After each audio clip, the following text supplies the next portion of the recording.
Géopolis Télévision, dans les profondeurs de l'économie africaine. Tout de suite,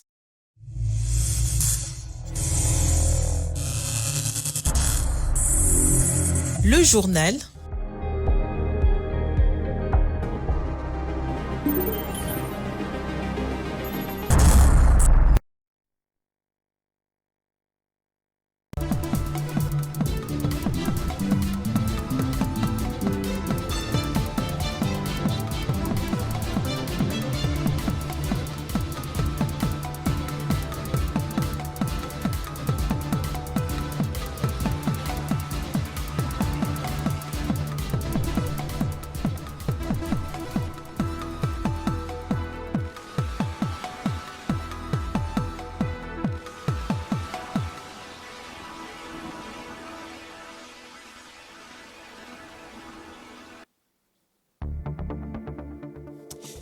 Le 7e sommet annuel africain des mines s'est clôturé ce jeudi 4 juillet à Paris.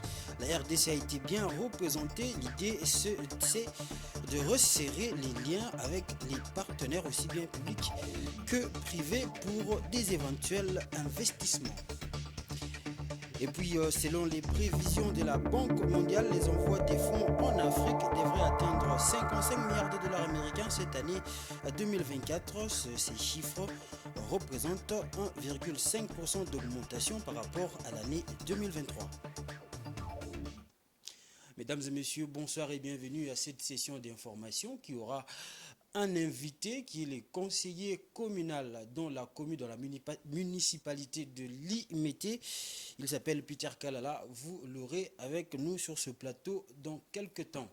Renforcement des liens entre la RDC et ses partenaires, attirer des investissements pour un secteur minier durable et inclusif. Le gouvernement congolais, par l'entremise de son ministre des Mines, Kizito Pakabomba, a pris part au 7e sommet annuel africain des mines qui s'est tenu du 3 au 4 juillet à Paris en France. Retour sur cet événement avec Domomat.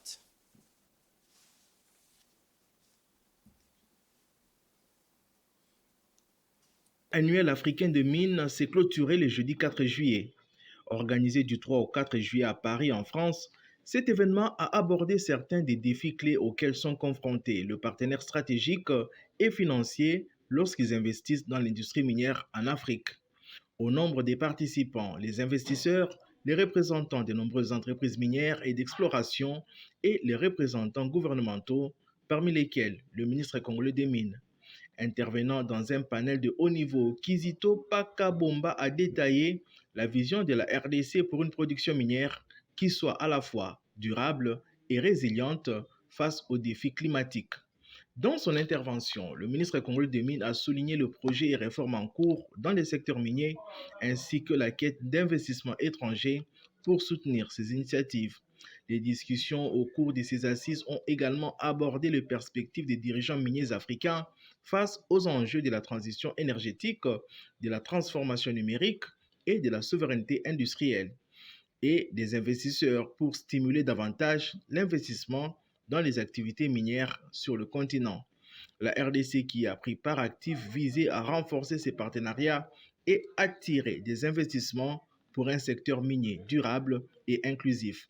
Rappelons que cette conférence était un forum stratégique pour les principaux acteurs à travers l'Europe afin de se connecter avec les sociétés d'exploration minière et métallique d'Afrique dans le but de favoriser la collaboration et le partenariat pour une exploitation minière durable sur le continent.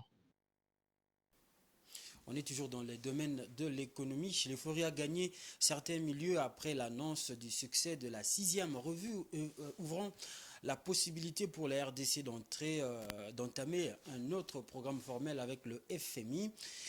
Certains spécialistes, l'institution rappelle cependant, certains spécialistes n'a pas pour vocation de développer un pays. Dans mon matin, Giscard Tamba pour le reportage.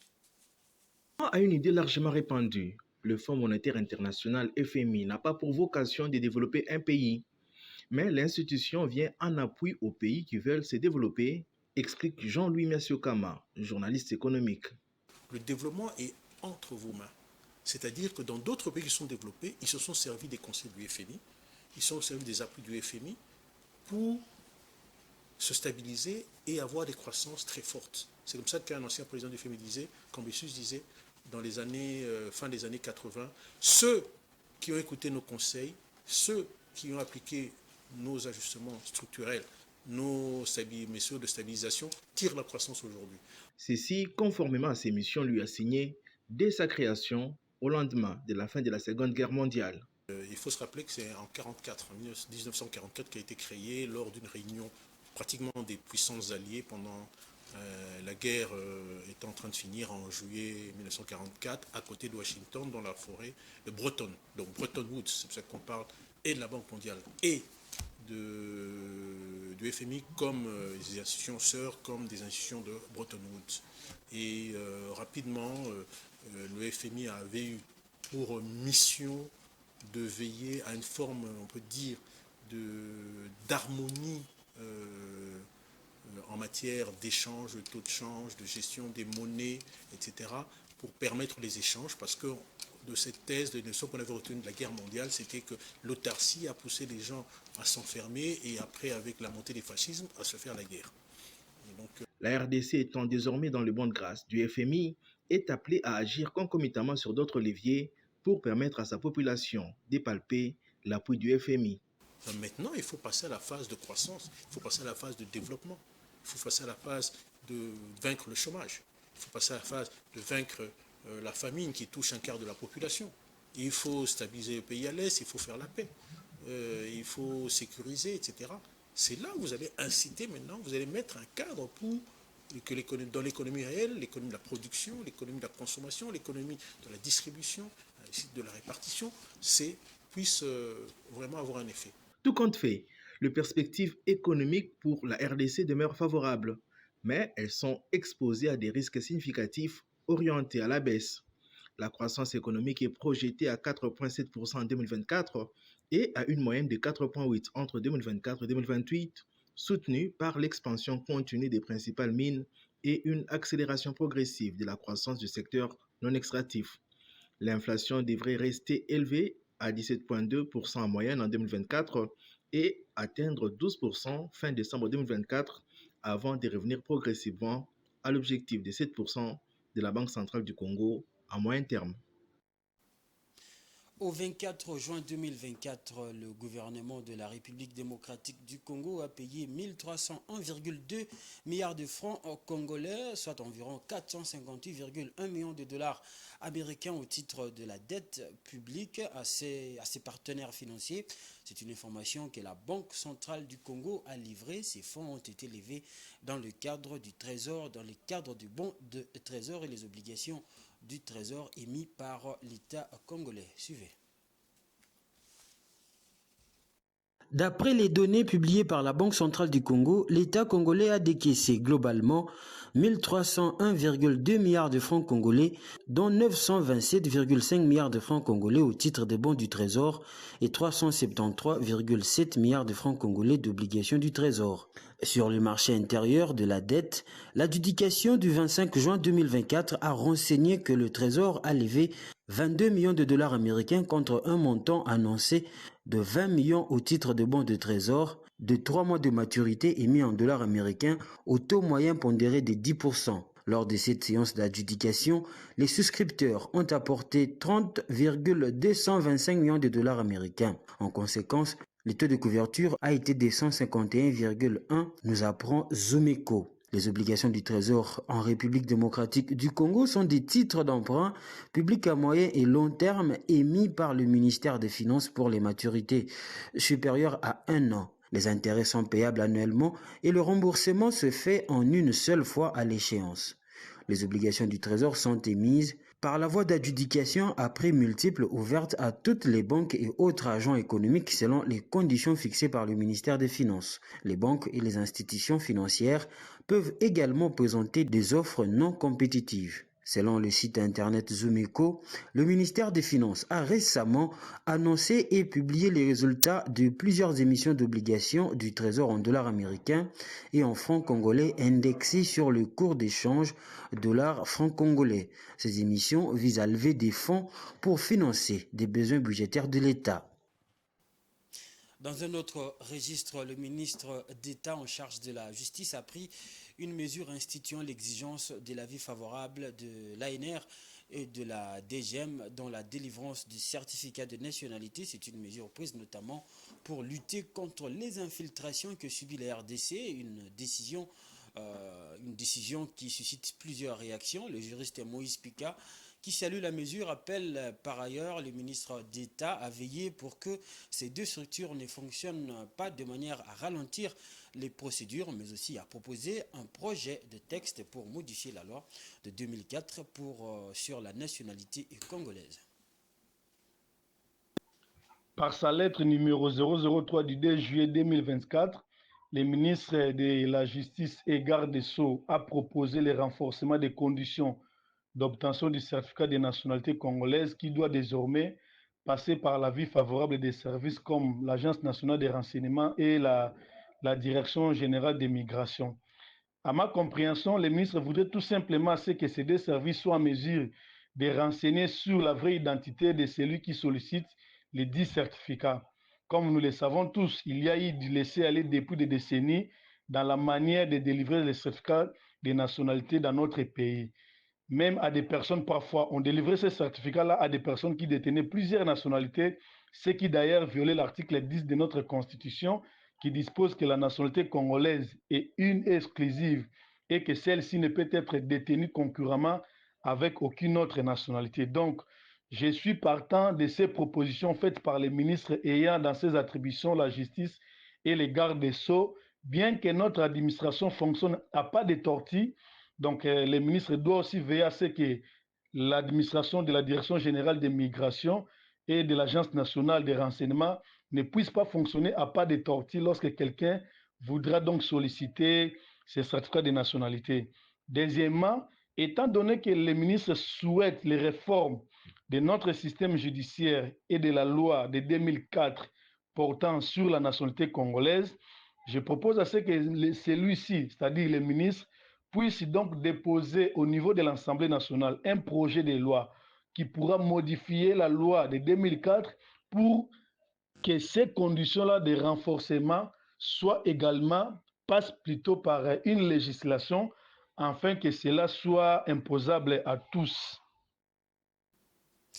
Et puis, les accidents des motos-taxis dans la ville de Kinshasa sont devenus encore très fréquents, annonce le président de l'Association nationale des initiateurs et propriétaires des taxis-motos au Congo. Des pertes en vies humaines et des amputations ou encore des graves blessures sont enregistrées tous les jours. Une situation qui inquiète et interpelle les consciences. Les grandes questions posées est de savoir qu'est-ce qui est à la base de cette recrudescence des accidents à moto et comment résoudre ce fléau. La moto, un moyen de transport très prisé par les Kinois pour sa rapidité et sa capacité à aller n'importe où, y compris dans le coin enclavé ou jugé impraticable par le conducteur de véhicule. Malgré cet aspect positif, les taxis-motos sont à la base de nombreux accidents. Selon la Commission nationale de prévention routière, plus de 60% des accidents au pays impliquent les conducteurs de taxis-motos. Les manques d'expérience de certains motocyclistes, les non-respect du code de la route et les manques de voies appropriées pour la circulation de ces engins sont quelques-unes des raisons avancées pour justifier cet état de choses. Un conducteur de moto, communément appelé Wewa, croisé à la 12e rue Limété, confirme. Cause principale et dépendre de moto toloba moto est la cause principale. Mais la cause principale est que mutu o azo conduire eloko parce que nde tozana boye yango ezala manipuler na yo mutu et la plupart siko ya ba motard o toza lelo na ville ya Kinshasa ming bazoli yango formation te parce que centre de formation pe ya moto ezate lokwa boto école toyebi na Congo to ana ngote donc tokumba moto nga lokwa na mo expérience mo frère moi la kisenga nga pe na zui moi petit na simbisi moi 2 semaines à pas comme moi maîtrise et du coup il est pas quotidien là. Or si qu'on a pendant qu'il te conduire il y en a un sentiment personnel net na bande qu'on a vu somi ba uta tchang bango pour que ba benga maniema ça fait dire il faut asala mo lomo extravagance mo boue la ça batulité ya yebi kolega ba mususu donc on a un excès de vitesse na 4 excès de vitesse il y en a à courir ba risque donc une façon bika na ba risque na ye azo wa chapeau qui était ayebi ko kumba moto makasi ko leka baninga mususu. Or c'est une grosse erreur. Question de remédier à cette situation, le secrétaire général adjoint de l'Association nationale de motards propose sa piste de solution. Or, c'est une responsabilité de notre État que je ne cesse de décrier chaque jour que notre secteur doit être réglementé. Parce que rubrique wana esengeli ba recycler bato moto. Parce que lelo ni biso bato association ni l'État dans un contrôle total ya bato moto te. Parce que esengeli ba recycler bango balakisa mutu lolenge ni na kotambola. Baye kolisa ye code de la route. Parce que premier volet est un excès de vitesse. Excès de vitesse est un lié na bato moto bango mokote. Même ba client. Mususu pesa côté ya bandeko na biso bakumbi ya ba 207 ba spinter. Majorité na bango pe il faut ba recycler bango afin que circulation ezala malamu na nzela. Mususu be batutaka bato moto nanko. On se rappellera qu'en début de l'année en cours, une vague d'accidents tragiques avait secoué la capitale congolaise. Kinshasa avait enregistré en l'espace de 3 jours 30 morts dans les camps des mototaximens. Visiblement, cette tragédie n'a pas véritablement servi de leçon ni à l'État, ni aux conducteurs de moto, et encore moins aux passagers. Voilà, c'est avec ce reportage avec les motards de la ville de Kinshasa que nous allons recevoir notre invité Peter Kalala. Bonsoir. Bonsoir, monsieur le journaliste. Je rappelle ici que vous êtes conseiller communal élu de la commune de Limete. Oui, je suis conseiller communal élu dans la commune de Limete avec plébiscite meilleur élu. Voilà. Savez-vous, nous allons parler des conditions socio-économiques des conseillers communaux depuis l'élection de décembre 2023. Pas de rémunération, pas de locaux pour travailler après les marches et autres alertes. Quelle est la situation? C'est à ces questions que vous allez répondre tout à l'heure. Mais d'abord, qui est les Congolais? C'est une nouvelle expérience. On devrait bien savoir qui est un conseiller communal. Un conseiller communal, c'est un élu du peuple, c'est un élu au suffrage universel direct, comme le chef de l'État, comme un député national et un député provincial, Justement. mais avec une circonscription bien déterminée, qui est la commune. Un conseil communal est là pour contrôler l'exécutif communal. Il est là pour élire l'exécutif communal, que nous appelons les bourgmestres et les bourgmestres adjoints. Il est là pour légiférer sur le matière qui doit réjouir la commune. Donc nous avons dans la loi organique 008/016 du 7 octobre 2008, nous avons le 23 matières à traiter bien déterminées qui nous donnent la possibilité de travailler dans la commune. Donc nous sommes comme des petits députés de la commune. Justement, des petits députés de la commune, mais près de 6 mois après votre installation, vous n'avez encore touché à aucune rémunération, on va dire comme ça. Où êtes-vous avec le processus des démarches que vous avez initiées et les mémos que vous avez introduits? Où en sommes-nous avec toutes ces procédures pour que vous rentriez dans vos droits? Bon, toujours dans la loi organique que je venais d'évoquer, il y a un article qui stipule qu'un conseiller communal doit bénéficier d'un traitement digne de son rang, voilà, pour bien rendre service à la population. Alors, chose étonnante, depuis notre installation au mois de janvier, nous recevons aucun frais émanant du pouvoir central, émanant de l'État, mais cela ne nous a pas empêché de travailler comme il se doit. Nous avons essayé de contacter, de faire un mémo adressé au chef de l'État, à Madame le Premier ministre, même au président de l'Assemblée nationale. Nous attendons une réaction de leur part positivement, parce que nous sommes vraiment entravés par rapport au fonctionnement des conseillers communaux. Voilà. Mais depuis ce temps-là, pendant ce temps-là, comment vous travaillez? Comment ça vous fonctionnez? Bon, malgré cette difficulté financière, nous sommes là, nous sommes en train de travailler avec dévouement pour rendre service à notre population. Il y a eu de plénières dans différentes communes. D'abord la plénière de validation des mandats, comme à l'Assemblée nationale comme aussi. Au Sénat. Voilà, comme au Sénat. Et après cette validation de mandat, nous avons eu la plénière de constitution de commission pour élaborer les règlements d'ordre intérieur, où j'étais d'ailleurs le vice-président de cette commission à Limete. Nous avons élaboré le règlement intérieur et puis soumis à la plénière pour adoption article par article. Cela a été fait. Nous avons transmis ça. Vous êtes déjà doté? Oui, nous avons déjà un règlement intérieur approuvé par le service compétent. Nous avons transmis au gouverneur de la ville et puis au tribunal voilà, de notre entité. Ensuite, nous avons organisé l'élection du bureau définitif. Donc, nous avons maintenant un bureau définitif qui est en place. Il est en train de travailler, mais également, nous continuons à travailler, à contrôler les activités, le financement de la commune pour maintenir la bonne gouvernance au niveau de nos communes. Donc vous travaillez comme ça, avec des plénières, rien comme frais de fonctionnement, rien comme... Rien malheureusement, rien comme frais de fonctionnement, mais cela ne nous a pas empêché de travailler parce que la population est très exigeante. Justement. Voilà, nous sommes là pour le bien-être de tous. Voilà. Et vous avez déposé les mémos au chef de l'État. Est-ce que la loi prévoit votre source de financement? Oui, la loi prévoit, comme je disais, dans la loi organique numéro 08/016 du 7 octobre. Une autorité auprès de qui vous devez vous ressourcer? Oui, mais c'est au gouvernement central. C'est au gouvernement central que voilà la raison pour laquelle nous avons adressé notre mémo au chef de l'État et à Madame le Premier ministre, parce que nous avons vu dans le budget de la République démocratique du Congo, il y a eu une augmentation de 20% pour assurer la rémunération du personnel politique, dont nous faisons aussi partie. Nous espérons que Madame le Premier ministre va répondre favorablement à notre demande. Voilà. Est-ce qu'aujourd'hui, dans vos circonscriptions respectives, est-ce que les populations comprennent quand même le rôle d'un conseiller communal? Oui, la population comprend maintenant le rôle d'un conseiller communal à travers nos descentes sur terrain, à travers des conférences que nous organisons dans de différents quartiers avec le partenariat avec d'autres ONG.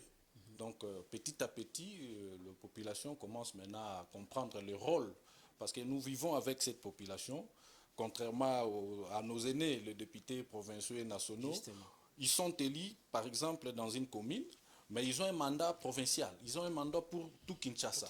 Mais nous avons uniquement la commune comme notre circonscription. Donc, d'élection et de travail. Voilà, nous vivons quotidiennement avec la population, nous sommes avec eux dans une politique de proximité. Donc petit à petit, ils comprennent maintenant le rôle d'un conseiller communal. Une question me vient en tête comme ça. Comment vous travaillez avec les bourgmestres que vous n'avez pas élus? Vous êtes élus émanation du peuple et c'est à vous d'élire les bourgmestres. Comment vous travaillez avec eux? Voilà. Ils ne sont pas redevables à vous quand même. Oui, mais voilà, dans le mémo que nous avons adressé au chef de l'État, nous avons demandé des choses. Okay. La première des choses, c'était par rapport à la régularisation de notre situation d'émolument. Et puis, deuxièmement, c'était par rapport à l'organisation des élections. Oui. L'élection de bourgmestre et bourgmestre adjoint a été prévue pour le 19 juin. Malheureusement, 4 jours avant la tenue de cette élection, la CENI a reporté cette élection sous prétexte des contraintes financières. Alors, la cohabitation entre les conseillers communaux élus et les bourgmestres nommés n'est pas bonne, parce que les bourgmestres disent que nous sommes investis par l'ordonnance du chef de l'État. De l'autre côté, les conseillers disent que nous avons reçu le mandat du peuple, nous sommes légitimes. Alors, ces problèmes bloquent un peu le fonctionnement des conseillers communaux, entravent le bon fonctionnement des entités territoriales décentralisées. Raison pour laquelle nous demandons au chef de l'État et à la CENI, donc au gouvernement, de financer la CENI pour que cette élection aille lieu. Donc, raison pour laquelle nous continuons à interpeller les autorités pour que ces élections aillent. Quelques secondes, si vous avez un dernier mot, la caméra est là. Oui, je remercie d'abord mes électeurs de l'IMET et puis je demande à tous mes collègues conseillers communaux d'ici et d'ailleurs de rester sereins, de continuer le groupe de travail comme nous continuons pour satisfaire l'intérêt général que la population nous a donné mandat. Merci. Merci beaucoup, M. Peter Kalala, conseiller communal dans la municipalité de l'IMET. Merci beaucoup.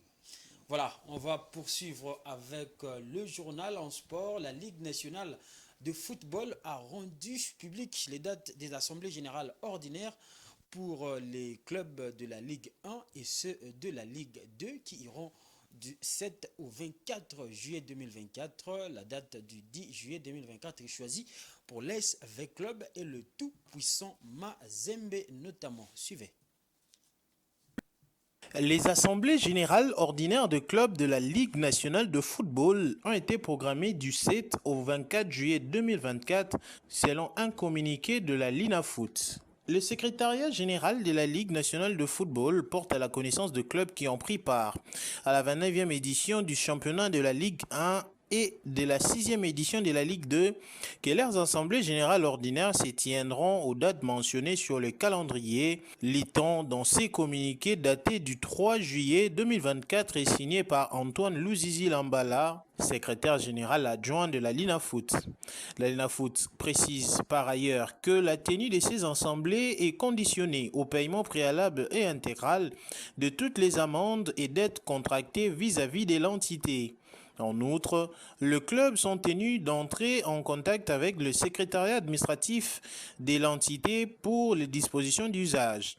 Ils sont au total 97 clubs qui tiendront leur assemblée générale ordinaire à partir du 7 jusqu'au 24 juillet 2024 et déposer les procès-verbaux dans les 8 jours. D'après les calendriers, le TP Mazembe, vainqueur de la dernière édition de la Ligue 1, est programmé pour tenir son assemblée générale ordinaire le mercredi 10 juillet 2024 et avec comme délégué Eugène Kabongo. L'ASV Club et les derniers clubs Motema Pembe devront tenir aussi le sien le même jour, en présence respectivement de José Dayomi et Botolwe Toliema, délégué de la LINAFoot. Le tout dernier club à tenir son assemblée sera le TP Mazembe de Kazangulu, prévu pour le 24 juillet. La tenue de ces assemblées marque la fin définitive de la saison et lance les débuts d'une autre nouvelle saison. Vous suivez la grande édition du journal sur Géopolis Télévision. On va faire place à la page internationale.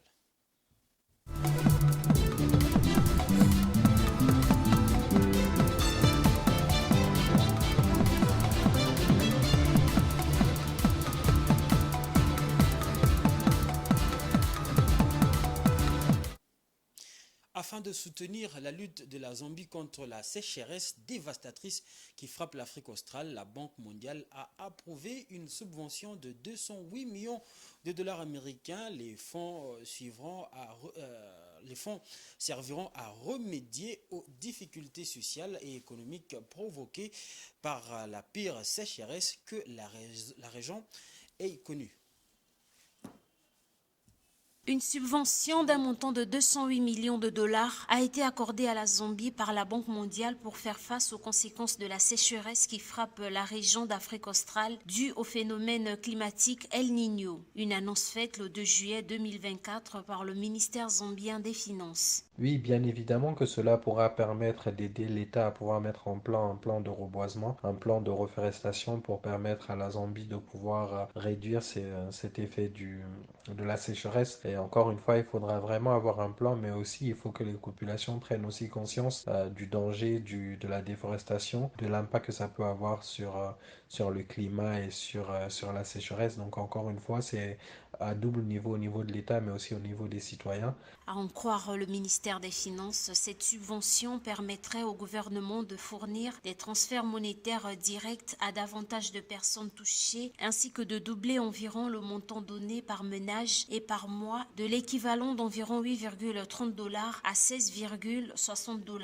La subvention devrait spécifiquement aider plus de 1,6 million de ménages dans les 84 districts touchés par la sécheresse en leur fournissant une aide en espèces sur une période de 12 mois. Je pense qu'il faudra investir une partie de cet argent dans la réhabilitation pour combattre justement les poussées désertiques afin que cette situation se résolve de manière durable.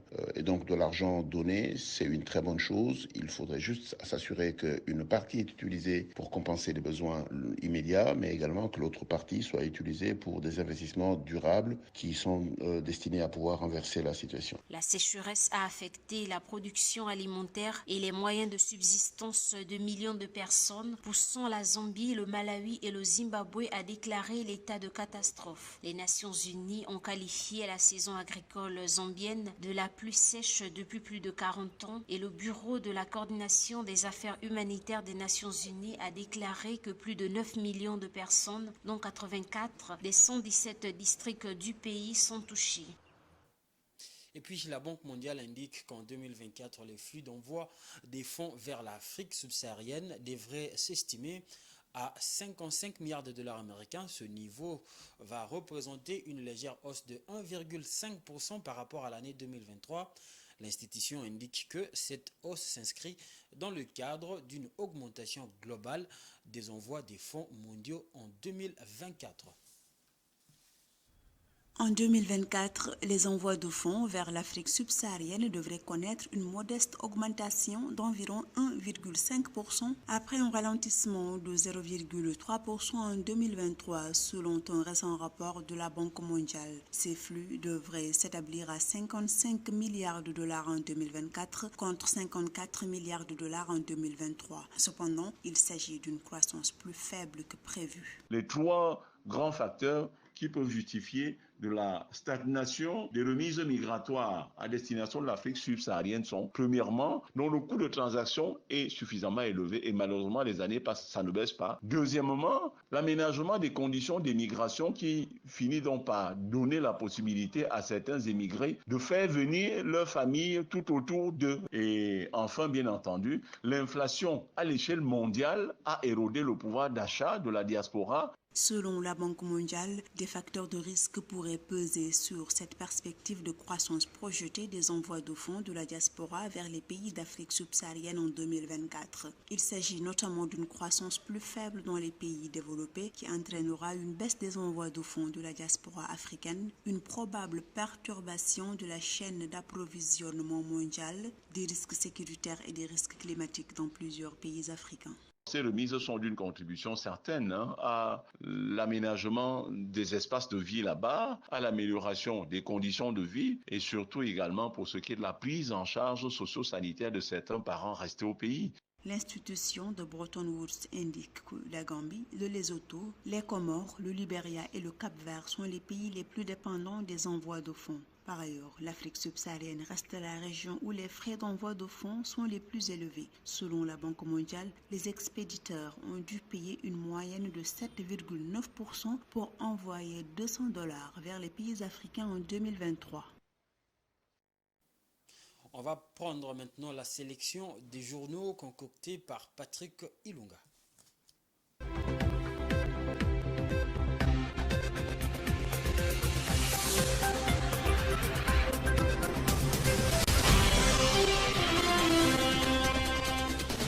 Bonjour, ouvrons cette revue de presse avec Congo Nouveau.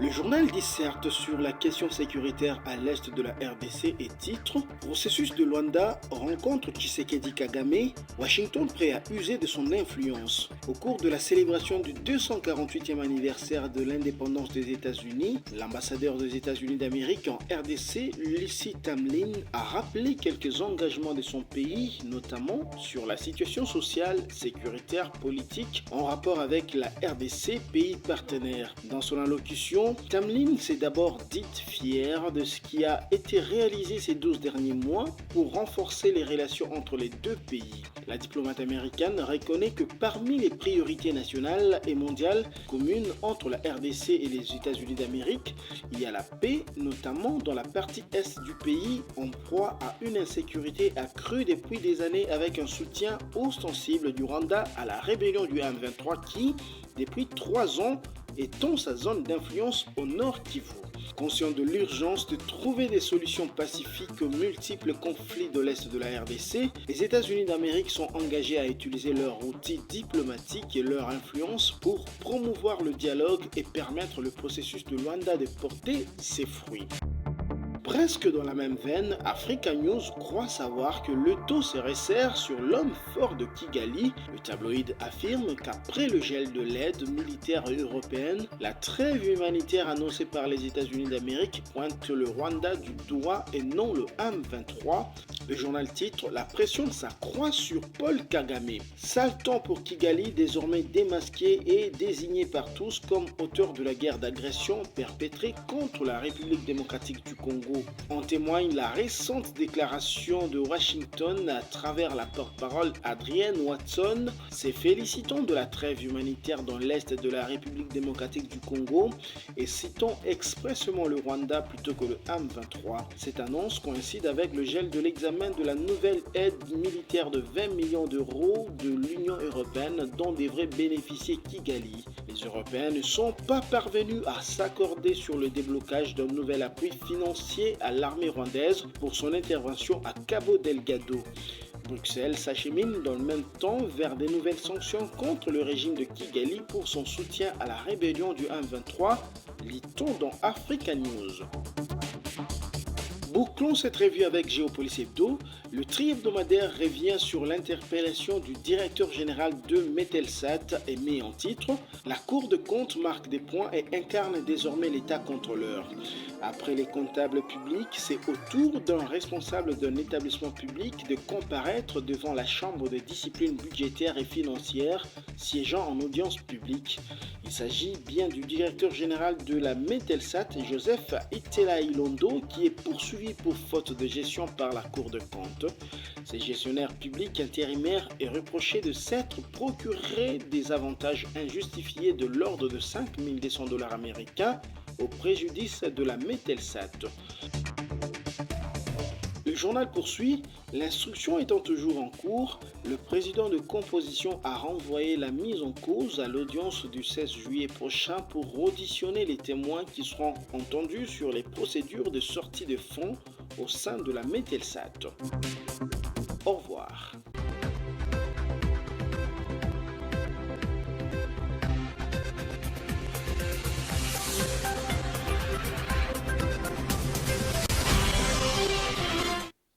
Voilà, c'est avec cette revue de presse que nous mettons un terme à ce journal. Mais avant de nous quitter, nous allons vous rappeler les différents titres. Le 7e sommet annuel africain des mines s'est clôturé ce jeudi 4 juillet à Paris. La RDC a été bien représentée. L'idée ici, c'est de resserrer les liens avec ses partenaires aussi bien publics que privés dans l'objectif des éventuels investissements. Et puis à l'international, selon les prévisions de la Banque mondiale, les envois des fonds en Afrique subsaharienne devraient atteindre 55 milliards de dollars américains cette année 2024. Ces chiffres représentent 1,5% d'augmentation par rapport à l'année 2023. Voilà, c'en est fini totalement pour ce journal. Merci à vous, chers téléspectateurs, de l'avoir suivi. Au revoir.